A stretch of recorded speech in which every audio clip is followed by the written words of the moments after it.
নমস্কার বন্ধুরা, সুস্বাগতম। আমরা বার্থডে পার্টির ওখানে চলেও এসেছি। দেখো চার সাইডে কি সুন্দরভাবে সাজিয়ে তোলা হচ্ছে। তারপরে দেখো আমার তো সাজানোটা বেশ পছন্দ হয়েছে। তারপরে আমাদের বার্থডে বয়কে দেখো তোমরা, সে প্রচণ্ড ক্লান্ত হয়ে পড়েছে। তারপরে সবাই মিলে ফটো তুলে গল্পগুজব করে নিলাম। আর তারপরে এই বারবি ডলটাকে দেখো কি সুন্দর কিউট। তারপরে চলে গেলাম খাওয়া দাওয়া করতে। প্রথমেই ছিল বার্থডে কেক, তারপরে নান, চানা মশলা। নানটা একদম তুলতুল নরম, মানে একদম তুলতুলে ছিল, কি আর বলবো, খেতেও বেশ ভালো ছিল।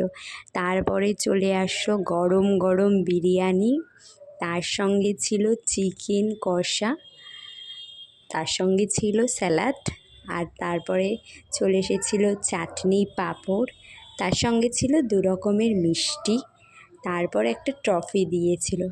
খাওয়া দাওয়াটা তো জমিয়ে করে নিলাম। দেখা হচ্ছে পরের ভিডিওতে। Thanks for watching, love you guys.